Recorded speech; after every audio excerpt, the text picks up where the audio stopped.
Medical science पढ़ रहे हैं तो मेडिकल साइंस में कौन कौन सा सब्जेक्ट आपको पढ़ना है ना। सिलेबस आपका जैसे आपको डिप्लोमा है 1 ईयर का, फिर BEMS है आपको 4 साल 6 महीना का है ना, और MBH है 3 साल। पहले शुरू में MBH bachelor in electromagnetic medicine में चलता था है ना, तो जिस समय हम लोग किए थे MBH ही किए थे है ना, और उसके बाद में लेटेस्ट में कोर्स प्रोवाइड किया गया BEMS है ना, bachelor in electromagnetic medicine and system, not surgery है ना, सर्जरी भेग में लोग रखा है ना, सिस्टम है ना। तो सिस्टम के हिसाब से आप जब BEMS कर रहे हैं या MBH कर रहे हैं उसमें कौन कौन सा विषय पढ़ना है सिलेबस के हिसाब से। तो सबसे पहले आपको है एनाटॉमी और फिजियोलॉजी।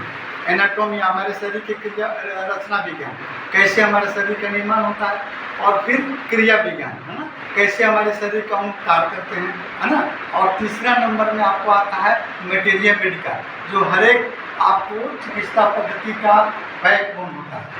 आप मटेरियल मेडिकल जब नहीं पढ़ेंगे तो एलोपैथ, होम्योपैथ, आयुर्वेद, यूनानी कोई अधूरा रह जाएगा। हर एक चिकित्सा पद्धति का अपना आपको मटेरियल मेडिकल अलग होता है। इसी तरह आपका इलेक्ट्रोपैथी मटेरियल मेडिकल अलग है ना। तो उसके बाद में आपको आता है फार्मेसी, दवा आप कैसे बनाएंगे, डाइल्यूशन कैसे बनाएंगे, कैसे किसी मरीज को मतलब मेडिसिन का सिलेक्शन करेंगे, उस डोजोलॉजी में भी आता है, फार्मेसी में है ना। और pharmacy material medical, pharmacy, anatomy और फिजियोलॉजी। फिजियोलॉजी में क्रिया विज्ञान समझ गए। और एक होता है फिलॉसफी।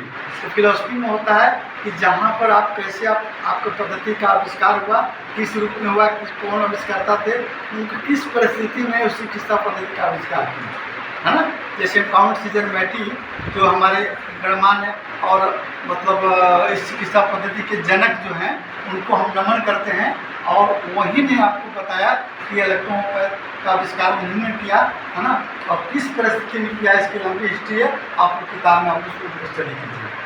तो चलिए पहले हम लोग शुरू करते हैं प्रैक्टिकल। तो प्रैक्टिकल जैसे आप एनाटॉमी का प्रैक्टिकल, आपके शरीर का आपको रचना कैसे होती है।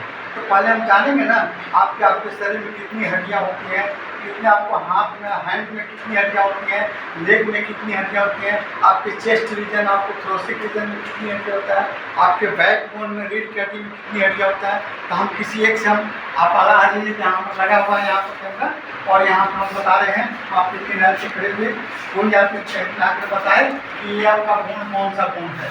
चलिए सामान्य बताइए कौन सा बोन, इसको क्या कहते हैं। फीमर बोन हमारे शरीर की सबसे लंबी हड्डी है फीमर बोन, जिसे जांघ की हड्डी कहते हैं हम लोग हिंदी में जांघ की हड्डी, और आपको बड़ी में आपको फीमर बोन कहेंगे हम। जस्ट लाइक आपको एक आदमी हो रहा है जो बताए कि आपको ये बोन जो है क्या कौन सा बोन होता है ना। चलो आप शिवानी बताए कि ये बोन जो है क्या बोन है, ये वाला बोन है, ये वाला बोन कौन सा बोन है शिवानी ने। चलिए आप आ जाइए है ना। हाँ ह्यूमरस, ह्यूमरस बोन है, ह्यूमरस बोन है हाथ के आपको जो शोल्डर से जुड़ा हुआ है आपको मतलब ह्यूमरस बोन है ना। अच्छा इसको जैसे आपको इसको क्या कहते हैं, पेल्विक गर्डल करते हैं ना, आपको पेल्विक गर्डल हो गया। चलिए एक आदमी और को लिखिए, हम बता देते हैं अलग अलग चीज़ों। आइए संजय जी, संजय जी आप बताइए, आप बताइए कि ये जो आपको कौन सी हड्डियाँ होनी है, ये आपको बताइए है ना। और रेडियस और आना है ना, यहाँ करके रेडियस आना शुरू करते हैं, और आपको यहाँ पर बताएंगे संजय जी है ना कौन सी हड्डी होती है। हाँ पतलिया हो गया ना। अच्छा उसके बाद में आपको स्कल हो गया। चलिए यही आपको प्रैक्टिकल में आपको मुझसे पूछा जाएगा है ना। ये एनाटॉमी का प्रैक्टिकल मैं आपको इस बोन को अलग कर दूंगा है ना, आप इसी स्क्रीन को थमा देंगे, आप बताना है कि ये आपको कौन सा पर्सन है, ये अपना कौन सा पर्सन है, ये पूरी लंबी हड्डी क्या करती है। या आपको यहाँ हम दिखाएंगे सीधे सीधे आप बताएंगे कि बैक में आपको वर्टिकल कॉलम में कितनी हड्डियाँ होती हैं, इस वर्टिकल को अलग अलग कर देंगे और फिर आपको बताएंगे कौन किस नंबर की वर्टिकल है। ठीक है चलिए अब दूसरा आपको एनाटॉमी का हम समझ लिए, फिजियोलॉजी का तो उसी तरह प्रैक्टिकल रहेगा। लीवर का फंक्शन हम कैसे बताएंगे, कौन सा लीवर का क्या क्या फंक्शन होता है। लीवर आपके शरीर का सबसे बड़ा प्रोसेसर का काम करता है, यानी जो हम लोग एनर्जी एकत्रित करते हैं अपने शरीर में, वो पावर हाउस है। आपके शरीर का जो खाया हुआ भोजन है, पचाया हुआ भोजन है, वो एक पावर हाउस के रूप में आपको लीवर में स्टोर होता है। और वहाँ से किस ऑर्गन को कितनी भोजन देना है, कितनी एनर्जी देना है, तो कितनी एनर्जी देना है, वो चीज़ आपको बताता है, बनाता है आपका लीवर, उसको डिस्ट्रीब्यूट करता है। आप कंप्यूटर में जानेंगे तो प्रोसेसर कहिएगा, और आपके शरीर में पावर हाउस का है, आपको लीवर पावर हाउस। इसी तरह पूछा जाएगा आपसे मेडिकल में, है ना, कि आपका लीवर किडनी जो है किस शेप का होता है, किस आकार का होता है, उसका फंक्शन क्या है, आपसे पूछा जाएगा। या आपको पूछा जाएगा कि हाँ आपका मतलब वो हार्ट में कितने चैम्बर होते हैं ना, और आपको उसमें कितने वॉल्व होते हैं, ये पूछा जाएगा आपसे। दूसरा प्रैक्टिकल आपका एनाटॉमी और फिजियोलॉजी का प्रैक्टिकल होगा। तीसरा नंबर में आगे हम दे रहे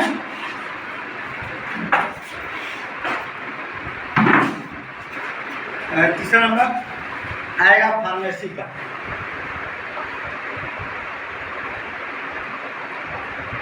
फार्मेसी, तो फार्मेसी में आपको मेडिसिन बनाने का तरीका बताया जाता है ना।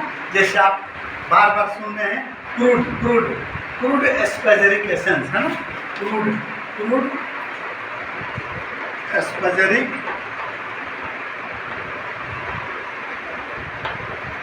एसेंस,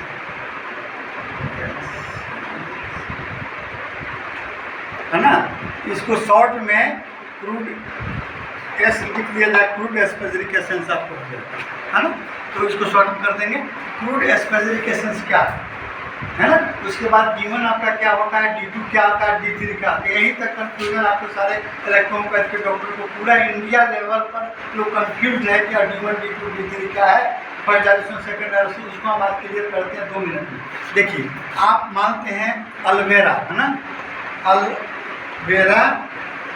एलोवेरा की पत्ता ले लीजिए, है ना, और सीधे आप एक जार में रख दीजिए, है ना, एक जार में रख दीजिए, इसमें डिस्टिल वाटर भरा रहेगा, है ना, और इसमें जार के एलोवेरा की पत्तियाँ आप रख दिए, है ना, रख दिए इसमें, ठीक है। इसको साफ सुथरा करके रख देंगे। ये एलोवेरा की पत्तियाँ गलेगी, सड़ेगी कितने दिन में, 1 सप्ताह 2 सप्ताह 3 सप्ताह लगेगा। इसका फिर दूसरा पत्ती इसमें डालेंगे, जब ये गल जाएगा तो दूसरा पत्ती डालेंगे, तीसरा पत्ती डालेंगे। इस तरह ये जो लिक्विड आपका बनेगा बिल्कुल गाढ़ा, आपको कलर रंगीन आपका हो जाएगा। ये बोलेगा आपको कौन सी, क्रूड, है ना, क्रूड पार्ट हो गया है अब, है ना। ये आपको जैसे एलोपैथी वाले आयुर्वेद वाले, होम्योपैथ वाले जो मदर टीचर आता है, वही जस्ट लाइक क्रूड हो गया है ना। अच्छा, उसके बाद में ये क्रूड को क्या करेंगे, आपको निकाल लेंगे अलग से, है ना। यहाँ निकालेंगे क्रूड को यहाँ निकाल लेंगे 5 ml, है ना, 5 ml क्रूड को निकाल दिए। अब इसी तरह आपके इलेक्ट्रोहोम्योपैथ में 1 से 14 प्लांट लिया गया, है ना। 1 से 14 प्लांट का अलग अलग आप क्रूड निकालेंगे, है ना, क्रूड निकाल लेंगे। फिर आप तैयार करेंगे इलेक्ट्रोहोम्योपैथिक औषधि, है ना। अब देखिए आपकी किताब में, है ना, आप 2 प्रोसेस करेंगे। एक प्रोसेस से आप क्रूड को सीधे आप D1 D2 D3 में तोड़ देंगे, है ना। तो या तो आप इलेक्ट्रोहोम्योपैथिक मेडिसिन बना लीजिए S1 आप बना लेंगे, है ना। S1 में 9 प्लांट है ना, 9 प्लांट मिलाया गया है ना।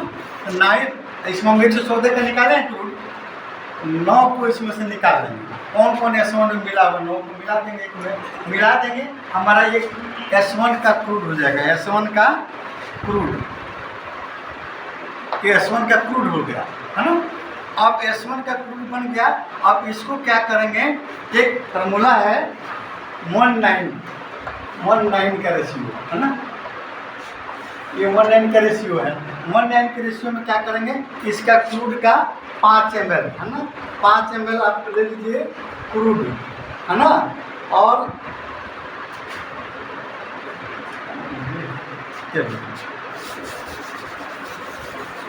5 ml ले लीजिए क्रूड, है ना, और फिर प्लस आप 9 ml ले लीजिएगा आपको RS या डिस्टिल वाटर, है ना, मिला दीजिए, है ना। सॉरी 9 ml नहीं, आपको 45 ml, हाँ आर एस रेक्टिफाइड रेक्टिफाइड जो आर एस को रेक्टिफाइड कर 5 ml हम लेंगे क्रूड एस्परजिक एसेंस 5 9 45 9 गुना 45 भाग में ml में आपको ml में आर एस या डिस्टिल वाटर में उसको मिला देंगे। ये इसका कलर जो है थोड़ा सा फीका पड़ जाता है ना। फिर इसको फिर आपका ये बनेगा आपका D1 है ना, ये आपका D1 बन गया। फिर आप क्या करेंगे, आप D1 का आप ले लेंगे 5 ml और फिर उसमें 45 ml RS डालेंगे है ना। RS या डिस्टिल वाटर ये बन जाएगा आपका D2 है ना। 9 गुना में मिलाएंगे 5 ml, अगर 1 ml लेते हम 1 ml लेते तो यहाँ आपको 9 ml लेते है ना। अब 5 ml लिया तो 45 ml में 9 गुना में मिला। ये डिसिमिनल स्केल है, ये स्केल के अंतर्गत हम चलते हैं। तो D2 आपका बन गया है ना। अब चलिए D2 के बाद में आप देख लीजिए सीधे D2 से फिर आप D2 का है ना, D2 का आप ले लीजिए 5 ml अब प्लस आपको 45 ml आप RS में या डिस्टिल वाटर में मिला दीजिए है ना। ये आपका हो गया D3।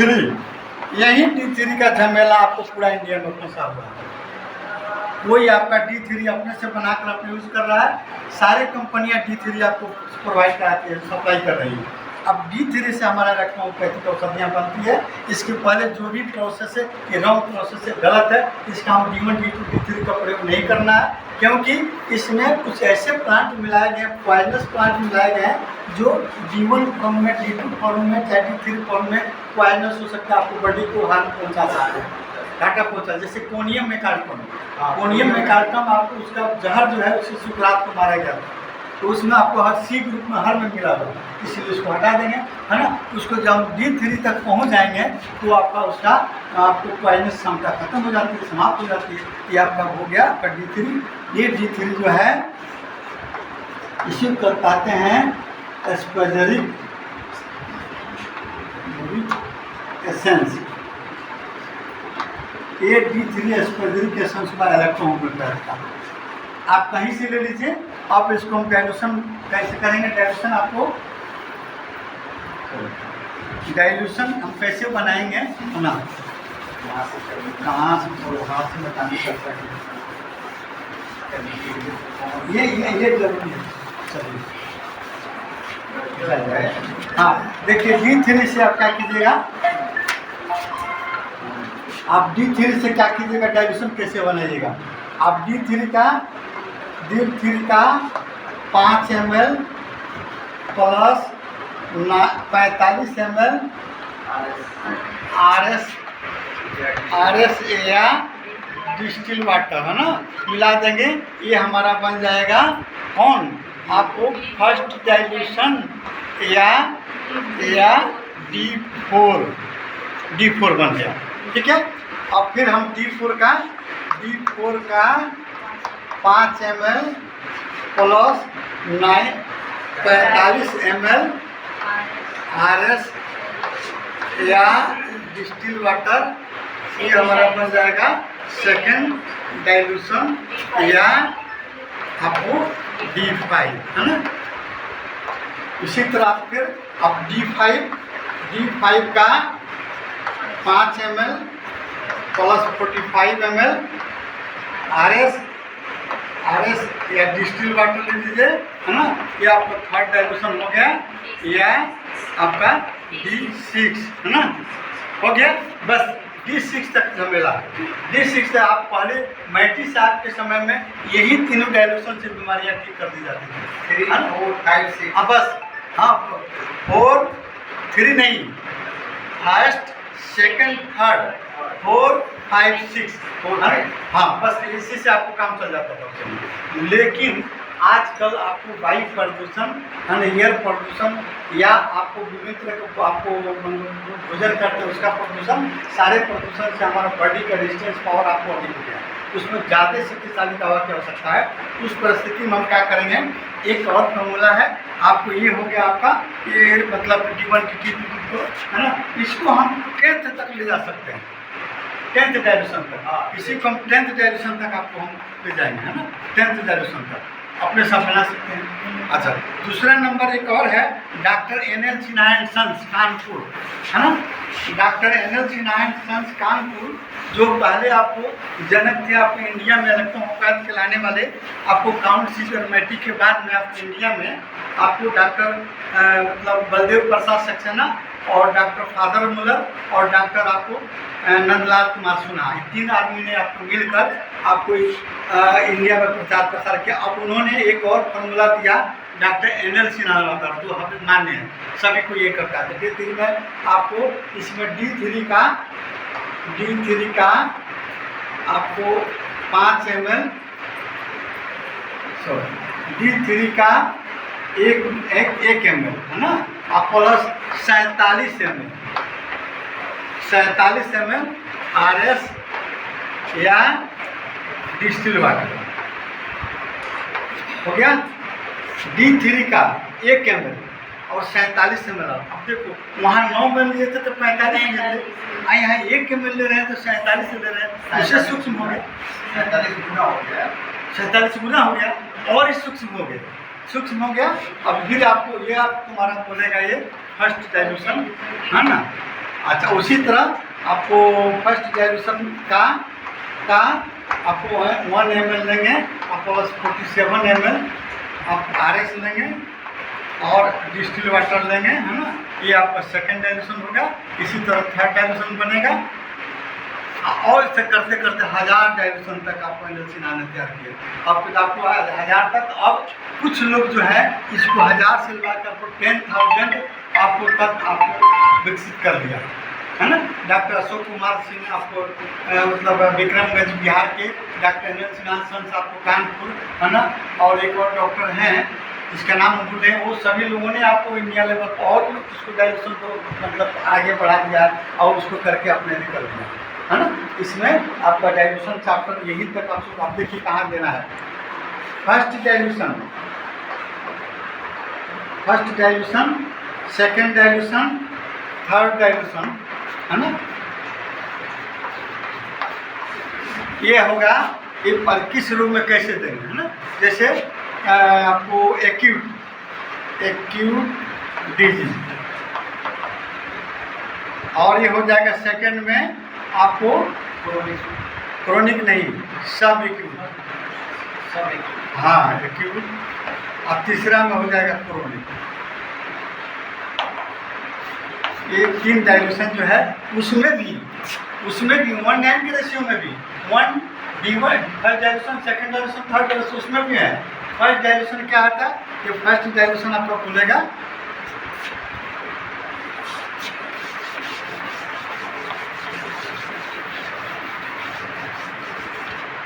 फर्स्ट डाइल्यूशन जो होगा,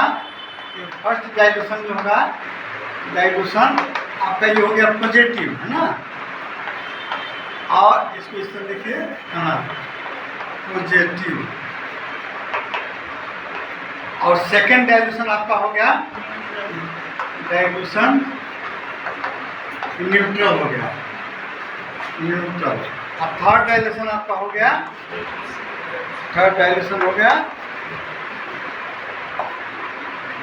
और अच्छी आपको निगेटिव, यही आपको निगेटिव क्रोनिक में चला गया। ये हो गया ये डाइल्यूशन जो है न्यूट्रल डाइल्यूशन।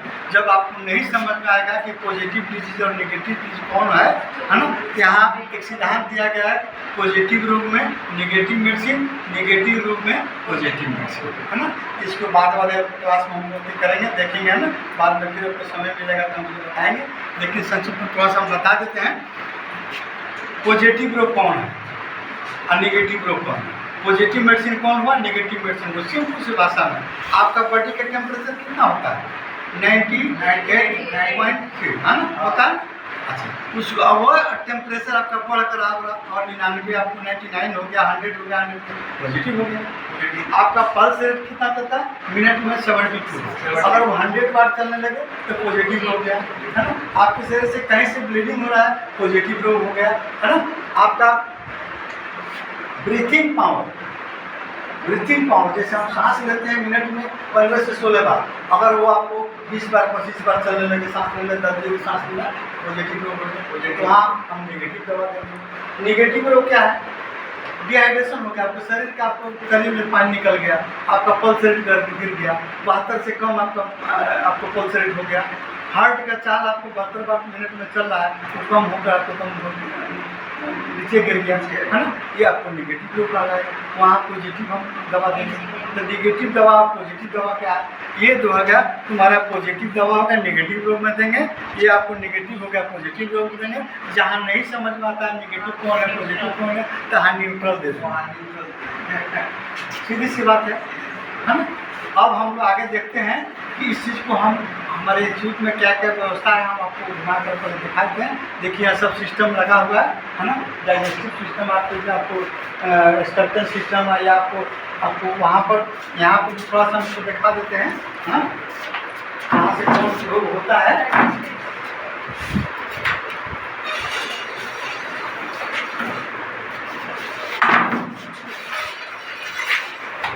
देखिए ये आपका है वर्टिब्रल कॉलम, यानी रीढ़ की हड्डी, जिसको बैकबोन के नाम से हम जानते हैं ना। इसमें देखिए छोटी छोटी आपको वर्टिब्री आपको सजी हुई है। कहाँ से हमको सर्वाइकल होता है, कहाँ से आपको साइटिका होता है, कहाँ से हमारा स्लिप डिस्क होता है, तीनों को हम 2 मिनट में जान लेते हैं। देखिए सर्वाइकल रीजन की 7 हड्डियाँ होती हैं, आपको 7 हड्डी इसमें होती है, छोटी आपकी वर्टिब्री होती है 7, है ना। ये सर्वाइकल रीजन की वर्टिब्री है। यहाँ से 3 या 4 अगर खसक जाता है या उसके अंदर में डिस्क खराब हो जाता है, तो वहाँ से जो नर्व निकलते हैं, दबते हैं, तो हमारे हाथों में टिनस, झिनझिनी आएगा, दर्द होगा, उंगलियाँ सुन्न होगी, माथे में भी दर्द हो सकता है। ये आपको सर्वाइकल स्पॉन्डिलाइटिस में होता है। उसके बाद में यहाँ आप सीधे चलेंगे, आपको साइटिका कहाँ से हो जाता है। साइटिका देखिए, साइटिका में भी आपको देखिए ये लंबर रीजन की हड्डियाँ हैं ना, लंबर रीजन की L4, L1, L2, L3, L4, L5, 5 है ना। इसमें देखिए सभी आपको वर्टिब्री में आपको छोटी गद्देदार डिस्क लगी होती है, जो कार्टिलेजियस बोन की डिस्क होती है।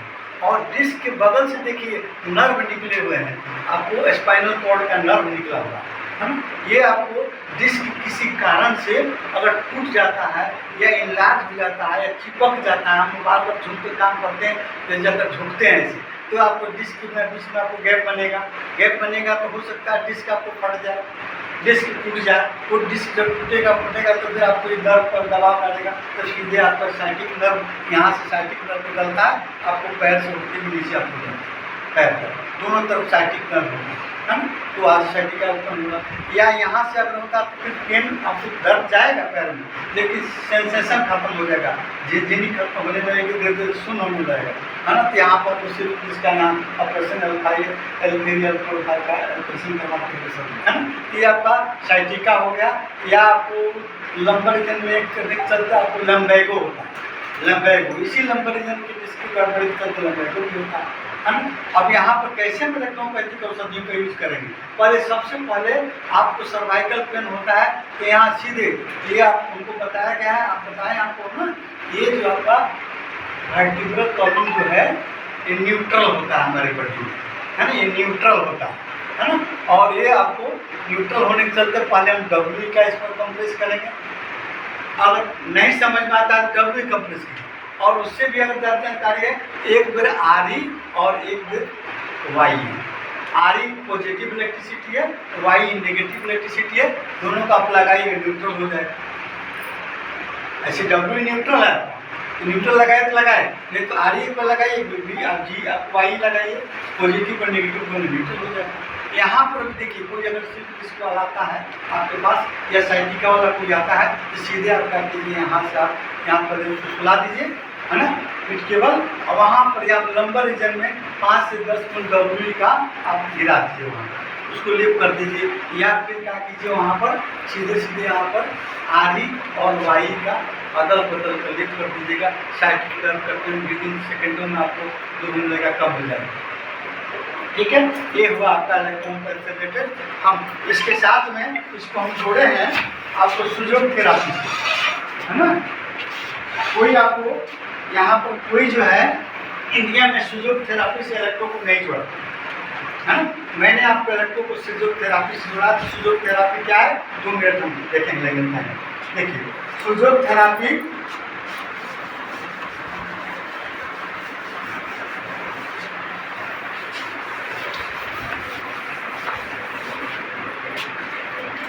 ये आपको कोरियाई चिकित्सा पद्धति, कोरिया की है ना, कोरिया की है ना। जैसे चाइना में एक्यूप्रेशर और एक्यूपंक्चर 2 चिकित्सा पद्धतियाँ बहुत पहले से प्राचीन काल से आप पाती है ना। तो वहाँ पे एक्यूप्रेशर दबाव देकर एक्यूप्रेशर, हमारे शरीर में 9000 से ज़्यादा पॉइंट है। कहाँ दबाव देंगे, कौन पॉइंट से दबाव देंगे, तो कौन सा ऑर्गन से रिलेटेड है तो पाना मुश्किल है। दूसरा नंबर एक होता है एक्यूपंक्चर है ना। आपको मेडिकेटेड नीडल होता है ना, जिसको मेडिसिन चढ़ावा करनी है। कौन सा नर्व को पंक्चर करना है, एक्यूपंक्चर यानी उसको छिद्र करना है ना, और वहाँ पर मेडिसिन पहुँचाना है, आपको एक्यूपंक्चर होता है। ये दोनों आपको बहुत भिन्न चिकित्सा पद्धति है, यानी आपको बहुत डिफिकल्ट है, साइंस है। उसको दोनों को मॉडरेट करके एक ऐसी चिकित्सा पद्धति आई आपको, जिसको हम फिजियोथेरापी कहते हैं। सु मीन्स होता है आपको हाथ, जो मीन्स होता है पैर। जो यानी फिजियोथेरापी हाथ और पैर के द्वारा कैसे चिकित्सा करेंगे और कैसे इलेक्ट्रोमोटिक्स को उसको हम जोड़ दिया है ना। देखिए आपका शरीर जो है शरीर से 5 अंग निकला हुआ है, 2 पैर, 2 हाथ और 1 सिर है ना, एक पूरा ट्रंक है, बॉडी है ना। तो आप 2 हाथ देख रहे हैं, 2 पैर देख रहे हैं, 1 सिर देख रहे हैं, 5 हुआ। इस अंगुली में 5, इस हाथ में 5 अंगुली है ना, इस अंगुली हाथ में 5 अंगुली है ना। अगर इसको हम ऐसे करते हैं तो 2 इसको मान लीजिए आपका 2 हो गया ये पैर, और ये दोनों आपका हैंड हो गया, और ये आप सीधा कर दीजिए आपका सिर हो गया है ना। इस सिर में देखिए, सिर में क्या होता है, वही सर्वाइकल है ना। आप देखिए इसमें हाथ, हैंड में 3 जोड़ होता है, ज्वाइंट होता है, एक शोल्डर, एक एल्बो और रिस्ट। इसको आप हैंड में देखिए, यहाँ फर्स्ट आपका शोल्डर हो गया, सेकंड आपको रिस्ट, आपको एल्बो हो गया, थर्ड रिस्ट हो गया है ना। सेम पैर में देखिए 3 जोड़ इसमें होता है, हिप बोन है ना, आपको नी, घुटना और एंकल 3 जोड़ इसमें भी है। सबसे आपका एंकल हो गया, दूसरा नंबर आपका नी हो गया, तीसरा नंबर आपका क्या हो गया, तीसरा नंबर आपका हिप जोड़ है ना, हिप जॉइंट। तो ये बनाया गया साइंस है ना। अब देखिए इसको, अब इस हाथ के तलवा में और पैर के हाथ के बाहरी भाग में हमारे शरीर के जितने भी बाहरी अंग हैं उसका कोरेस्पोंडिंग पॉइंट, नर्व पॉइंट पे एंडिंग रहता है आपके हाथ के बाहरी हिस्से में। और शरीर के जो अंदर के अंग हैं, अंदर के जितने अंग, लीवर है, किडनी है, पैंक्रियाज है, हार्ट, सभी के कोरेस्पोंडिंग पॉइंट आपको हाथ में, हाथ घर का अंदर का हाथ में और बाहर का आपको डॉक्टर दीजिए। देहात में आप देखिएगा, ग्रामीण क्षेत्रों में कोई मरासन होता है, बेहोश हो जाता है, क्या करते हैं, तलहटी को मलते हैं, पैर के तलवा को मालिश करते हैं, 2 से 2 सेकंड में आदमी होश में आ जाता है। क्या आपका हाथ को क्या संबंध है आपके शरीर का, कहीं ना कहीं संबंध है, तभी ना अपना हाथ में मसाज दिया और आपका आदमी खड़ा हो गया। ये आपको डॉक्टर नाम तो बोले जो आपको अनुभव किया, कोरियाई चिकित्सा पद्धति, कोरिया का इन्वेंशन हुआ, कोरिया का डॉक्टर था, लेकिन इंडिया में इन्वेंशन किया इसको, इंडिया में इन्वेंशन हुआ इसको। इनको दोनों को रिसर्च करें है ना। अब देखिए हाथ में, देखिए हाथ में जो है ये हमने बताया सिर, अब मतलब गर्दन, तो गर्दन अंदर के हम चीज देखेंगे। अंदर देखिए ये आपको अंगुलियाँ जो हो गई, अंगुलियाँ ये आपको अंगूठा, इसमें जैसे आपके सिर हो गया, और सिर से देखिए गर्दन से यहाँ पर आपको सोफेगस और एयर पाइप है ना, आपकी श्वसन नलिका और आपको भोजन नलिका दोनों प्रवेश करती है। यहाँ पर आती है 2 आपको यहाँ लंग्स बने हुए, फेफड़े के अंदर में हार्ट रहते हैं, हार्ट के जस्ट बगल में नीचे आपको क्या होता है, स्टोमक होता है, स्टोमक के जस्ट बगल में क्या होता है, आपको लीवर होता है राइट साइड में है ना। उसी तरह आपको बड़ी आँत, छोटी आँत अंदर में, और ये आपको निकल जाता है, ये आपको निकल जाता है आपको यहाँ से, आपको ये नीचे से आपको एनस रीजन है ना, निकल जाता है। तो इसमें भी कॉरेस्पॉन्डिंग पॉइंट है, इसमें भी है। अब हम लॉ ऑफ पोलैरिटी के हिसाब से हम इस पर अगर प्रेशर देते हैं, केवल प्रेशर देते हैं, प्रेशर करके इस फिजियोथेरापी मशीन से, एक्सप्रेशन मशीन से प्रेशर देते हैं, हम जान गए कि हमको घुटना में दर्द है, तो घुटना में दर्द है तो घुटना का पॉइंट हम जान गए। यहाँ हम जीनी से रिसर्च करेंगे, उसको सर्च करेंगे कि कहाँ वो नर्व पॉइंट है, थोड़ा थोड़ा सुई के बराबर हल्का हल्का प्रेशर देंगे, एक पॉइंट ऐसा मिलेगा जो पेशेंट खुद कर पाएगा। तुरंत उसकी पेन होगा दर्द, समझ जाएंगे पेन पॉइंट है। इस पॉइंट को धीरे धीरे मसाज करेंगे, आप रिंग फिंगर से मसाज करेंगे, आपको आप पता है इसका सुजोग रिंग, आप उसको मसाज कर देंगे, फिर आपको मशीन से वाइब्रेट कर देंगे। और नहीं समझ में आता है, ये राइट हैंड है, दाहिना हाथ है हमारा, दाहिना हाथ का बाहरी और आंतरिक इलेक्ट्रोपैथ के डिस्ले और चेराजी के सिद्धांत से क्या है, आपका दाहिना भाग के ऊपर वाला पॉजिटिव होता है, अंदर वाला निगेटिव होता है। तो पॉजिटिव यहाँ होता है तो पॉजिटिव इलेक्ट्रिसिटी नहीं लगाएंगे, यहाँ निगेटिव इलेक्ट्रिसिटी लगाएंगे, एक पॉइंट पर जोड़ पर। यहाँ नहीं समझ आया तो डब्ल्यू ही लगाएंगे, आप डब्ल्यू लगाएंगे, फटाफट कर लीजिए।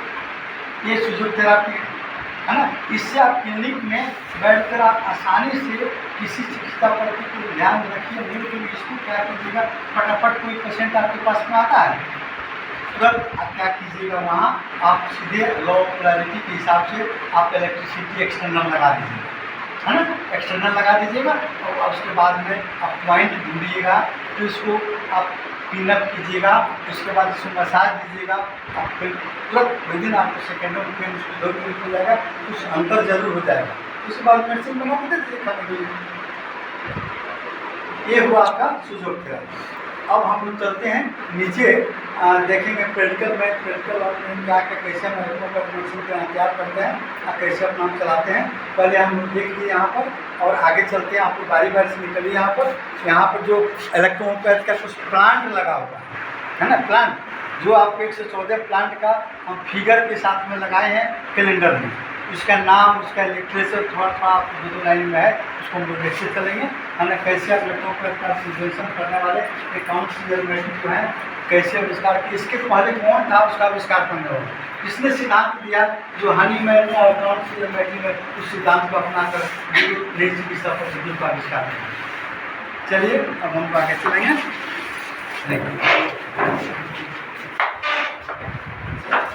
देखिए ये वही आपको, आ जाइए बाहर, आ जाइए तो कोई इधर आप लोग कॉर्नर को देखिए, यही है सबसे आपको डॉक्टर पैरासेल्सस, है ना। ये पैरासेल्सस जो है आपको इन्होंने 2 सिद्धांत दिया था पहले, है ना। 2 सिद्धांत कौन कौन सा दिया था कि पौधों में विद्युत शक्ति होती है, और आपको पौधों में विद्युत शक्ति होती है जो अदृश्य रूप में होती है, और दूसरा सिद्धांत उन्होंने दिया था समानता का सिद्धांत। तो पहला सिद्धांत जहाँ के तो पढ़ा रह गया, दूसरा सिद्धांत आपका समानता के सिद्धांत को लेकर हनीमैन ने क्या किया, हनीमैन ने आपको होम्योपैथ का आविष्कार करते हैं, समान से समान का विनाश होता है, जहर एक जहर को काटता है, इसने हनीमैन ने आविष्कार कर दिया। फिर आप यहाँ जाइए, यहाँ जो आप देखिए ये है, उसके बाद उन्होंने जब आपको होम्योपैथ को देखा कि बहुत सारी इसमें त्रुटियाँ हैं, है ना, कैसे हम कर पाएंगे, तो उन्होंने दिमाग में अपना लगाया कि कैसे हम इलेक्ट्रोपैथ को नाम दिया, कैसे आविष्कार किया, उसने आविष्कार कर लिया, लेकिन सिद्धांत चाहिए ना कुछ, तो सिद्धांत उसका पहला सिद्धांत कि पौधों में अपने लाइफ साइकिल में, अपनी ज़िंदगी में आपको पौधा से आपको प्रकृति से अपना मतलब पोषण देता है, धूप देता है, और वहीं औषधीय शक्ति को आपको काउंट थेरेपी ने निकालने का प्रोसेस बनाया कि हम कैसे निकालेंगे। जैसे होम्योपैथ को अल्कोहल में डाला गया तो उसकी जैविक क्षमता कुछ नष्ट हो गई, लेकिन आपको इन्होंने क्या किया, इसको डिस्टिल वाटर में डाला, हरा पौधा को डाला, और उसकी जैविक क्षमता बिल्कुल आपको, और इसीलिए की दवाइयाँ एक्शन करती है, जैविक पैदा करती है ना। टोटल वेजिटेबल आप यहाँ पे देखिए, यहाँ पर लगा हुआ है दुनिया पर, देखिए यहाँ सारे प्लांट लगे हुए हैं ना, यहाँ सारे प्लांट लगे हुए हैं, सबका आपको 114 प्लांट का मेरा लगा हुआ है ना। इससे मात्र यहाँ पहले दिख लीजिए आप स्क्रूपोडियम निकोसा, आपका इलेक्ट्रोपैथ स्क्रूपोडियम, यह बड़ी ग्रंथियों, चर्म रोग, स्तन रोग और खाद खुजली की रोग होती है। ये आपके S1S ग्रुप में सब में मिला है ये प्लांट, है ना। इसके बाद में इन्होंने जो प्लांट को एकत्रित कर लिया मिट्टी सामने और मिला के उन्होंने औषधि तैयार किया, तो औषधियों के एक ग्रुप बनाया। तो ग्रुप कौन बनाया, देखिए ये ग्रुप है आपका इलेक्ट्रोपैथ औषधि। एस्क्रोपोसो ग्रुप, कैंसरेसो ग्रुप, एंजाइटिको ग्रुप, फेब्रिफ्यूगो ग्रुप, वेनेरियो ग्रुप, वर्मीफ्यूगो ग्रुप, पेक्टोरो ग्रुप और लिम्फेटिको इलेक्ट्रिसिटी ग्रुप। कितनी ग्रुप में कितनी औषधियाँ हैं, है ना, इसको उन्होंने सजा दिया है ग्रुप में। हमारा सिस्टम भी सजा हुआ है। कौन सा सिस्टम हमारा, जैसे आपको एनाटॉमी फिजियोलॉजी जब हम अध्ययन कर रहे हैं तो आप कौन, nervous system, digestive system, respiratory system, blood circulatory system, reproductive system, सारे 9 सिस्टम मुख्य है। वही सिस्टम के अंतर्गत उन्होंने सजा दिया है ना। यह ग्रुप की औषधियाँ आपको नर्वस सिस्टम का काम करती है ना। एंजाइटिको ग्रुप की औषधियाँ आपको ब्लड सर्कुलेटरी सिस्टम पर काम करती हैं। वहीं कैंसरेसो ग्रुप की औषधियाँ सेल टिश्यू ग्रुप पर काम करती हैं। आपको स्क्रोपोसो ग्रुप की औषधियाँ आपके जितने ऑर्गन है शरीर के उसके फंक्शन पर काम करती हैं। वर्मीफ्यूगो ग्रुप की औषधियाँ जो है आपके वर्म की कीड़ा के लिए बनाया उन्होंने। और वेनेरियो ग्रुप की औषधियाँ आपको वंशानुगत रोग आ सकते हैं, शरीर में कहीं से बाहर से रोग आ गया, माता पिता जेनेटिक्स आ गए, उसके आपने बना दिया हमने। लिम्फेटिको ग्रुप जो है आप लिम्फ और ब्लड आपको हमने पढ़ाया है, तो लिम्फ को प्यूरिफाई करने के लिए हमने बना दिया। इलेक्ट्रिसिटी ग्रुप जिसके आधार पर आपका इलेक्ट्रोहोम्योपैथिक नाम दिया गया, यही इलेक्ट्रिसिटी ग्रुप है, जो हम एक्सटर्नल रूप में पार्टी सामने एक्सटर्नल रूप में बनाने होता है ना। लो पोलैरिटी के हिसाब से इलेक्ट्रिसिटी को हम बॉडी को अपना उसका यूज़ करते हैं तो क्विक एक्शन बिजली के जैसा काम करता है संभवतः, इसीलिए मैटी सामने इलेक्ट्रिसिटी इलेक्ट्रोहोम्योपैथी नाम दिया। चलिए अब उधर देखते हैं हम इलेक्ट्रोहोम्योपैथी होम्योपैथी में डिफरेंस।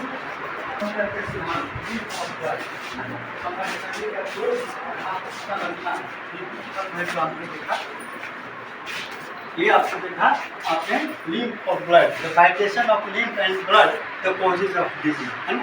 कैसे आपका लिम्फ और ब्लड जो है अनप्यूरिफाइड हो जाता है तो फिर आपको हम बीमार पड़ जाते हैं, अस्वस्थ हो जाते हैं। और यहाँ इन्होंने देखा इलेक्ट्रोहोम्योपैथी का सिद्धांत विश्व की एक ऐसी स्वतंत्र चिकित्सा पद्धति जो केवल 100% औषधीय पौधों पर आधारित है ना। होम्योपैथ और इलेक्ट्रोपैथ का जब हम डिफरेंस में देखेंगे तो उसमें आएगा 1 से 14 औषधीय पौधों को मिलाकर मानव के शरीर के प्रकृति के अनुसार अंग विशेष पर आपकी औषधियाँ बनाई गई। इस प्रकृति की औषधियाँ प्रकृति बेस पर आएगी, टेम्परामेंट बेस पर और कुछ आपको ऑर्गेन बेस पर, है ना। उसी तरह ये आपको कॉम्प्लेक्सिस के सिद्धांत पर बना, ये होम्योपैथ आकर देते हैं। होम्योपैथ ये समानता के सिद्धांत पर बना कि समान से समान का विनाश होता है ना। कैसे आपको मतलब जहर ही जहर को मारता है कि होम्योपैथ के सब इसका वाहन मिल गया है। इसमें आपको दवाओं की संख्या अनगिनत है, सिम्टम पर है आधारित है और ऑर्गन पर है, सिम्टम पर आधारित है और सिंगल डोज देना है। हनीमैन का सिद्धांत था कि आप एक दवा से 2 दवा नहीं दे सकते, आप 2 दवा आप दीजिएगा तो आपको आपका द्रव है ना। आपका हनीमैन का सिद्धांत था। उनके चेला जितना लोग था सभी चेला लोग भाग गया कि हम भूखे मर जाएंगे। हम मानते एक सिम्टम आता है किसी के पास, आपको सिम्टम का कोई बच्चा आपके पास आता है उसको डायरिया, ग्रीन रंग का डायरिया होता है, हम सिलेक्शन कर लिए होम्योपैथ के सिद्धांत से ग्रीन रंग की डायरिया में कौन मेडिसिन दिया जाएगा। 1 घंटे के बाद बच्चा का डायरिया पीला रंग में बदल गया, वहाँ होम्योपैथिक डॉक्टर का हो जाएगा। कैसे हम पूछे कि पीला रंग कैसे हो गया, फिर म्यूकस आने लगा, फिर आपको येलोइश कलर का हो गया, तो फिर अलग अलग दवा चेंज करते करते पेशेंट भाग जाएगा अपने घर और डॉक्टर बन गया, है ना। ये सीधा यही दिक्कत आ जाता कहानी में। आप इस परेशानी की जगह आपको कौन सी इस परिस्थिति को देखकर यह एक कम्प्लेक्स करें। हमारे शरीर के सबसे सूक्ष्म इकाई क्या है, सेल होता है। विभिन्न तरह के सेल मिलकर टिश्यू बनते हैं और टिश्यू मिलकर हमारा ऑर्गन बनता है और ऑर्गन मिलकर क्या बनता है, हमारी बॉडी की संरचना बनती है। तो हमारा शरीर जब कॉम्प्लेक्स है तो डिजीज भी कॉम्प्लेक्स है, तो मेडिसिन भी कॉम्प्लेक्स होना चाहिए। आज देखिए होम्योपैथ वाले सारे कॉम्प्लेक्स करता है ड्यू टू आपका होम्योपैथ है। होम्योपैथ का सिद्धांत नहीं कॉम्प्लेक्स, आपका सिद्धांत है कॉम्प्लेक्स और होम्योपैथ का सिद्धांत है सिमलिया है। देखिए आइटम लगा हुआ है, जो ऑर्गन आपका है उस ऑर्गन में कौन कौन सी औषधियाँ काम करती हैं कि आपको इस पर आपको लगा हुआ है। देखिए यहाँ पर है एक कैलेंडर मेरे यहाँ से जारी होता है, देखिए है कैलेंडर जारी होता है। देखिए आपको 1922, 23, 24 तीनों साल का इसमें कैलेंडर लगा हुआ है। इसी में थोड़ा सा आपको दिमाग लगाइएगा तो आसानी से उसको समझ जाएगा। तो सब मेडिसिन का भी नाम लिखा हुआ है ना, सब मेडिसिन का नाम लिखा हुआ है। चलिए अब आप नीचे हम लोग चलते हैं मेडिकल में। आप नीचे नीचे आप इसमें आप करिए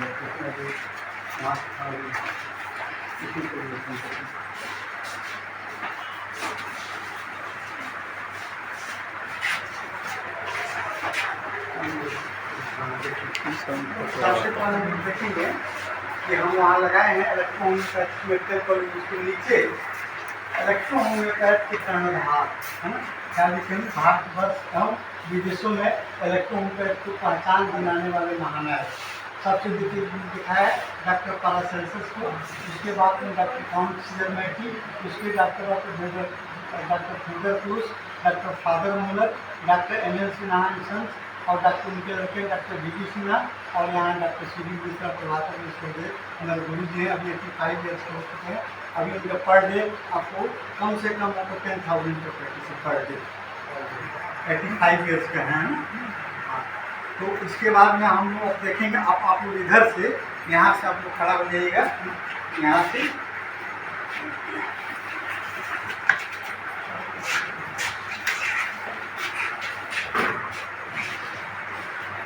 से प्रैक्टिकल पाएंगे ना, इधर से आप इधर से किनारे से खड़ा होते सबको इधर से सब करके देखेगा। वहाँ और इधर सब प्लान जाएगा, इधर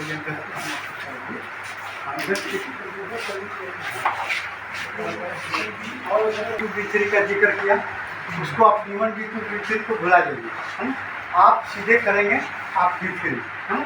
कभी कभी आपको B3 की आवश्यकता पड़ती है, B3 आप रखेंगे, आपके पास B3 कहीं से भी आप किसी कंपनी से मंगाइए, आप B3 आप रखिएगा। B3 से B4 B5 B6 तीनों ग्रेजुएशन आपको तैयार करना है। 6 के बाद में आप 10 तक तैयार कर सकते हैं, है ना। एक आपको प्रोसेस हुआ, है ना। डिस्मिनल स्केल से कैसे नापेंगे, कैसे बनाएंगे, सब हम मेजरमेंट करने के लिए रखते हैं। मैंने कहा कितना डालेंगे सब देखिए यहाँ पर लगा हुआ है। यहाँ पर आपको 10 से लेकर आपको 50 ml का है। उसी तरह ये आपको 15 आपको 10 ml का है, ये भी 10 ml का है, ये भी आपको लगभग 50 ml का है। इसमें हम नापने का प्रोसेस है ना। D3 के बाद, D3 के पहले सोचना नहीं है। D3 के बाद पहले बहुत सारे बच्चे, बहुत सारे इंडिया के जितने स्टूडेंट थे जो पढ़ने लगे, D3 के बाद दवा बनाने के चक्कर में लग गए, उसके बाद उनका प्रैक्टिस खत्म हुआ। हम भी कोशिश किए थे कि हम दवा बना करें, लेकिन दवा बनाने में फ़ायदा है, बेचने में फ़ायदा है, लेकिन उससे ज़्यादा कहीं आपको प्रैक्टिस करने में फ़ायदा है कि लॉन्ग लाइफ है। आज आप दवा बना रहे हैं, आप दवा आज बना रहे हैं, आज से आपको कोई अच्छा क्वालिटी दवा बनाने लगेगा, आपके पास से बाकी दूसरे दिन चल जाएंगे, तीसरे बनाने का चौथे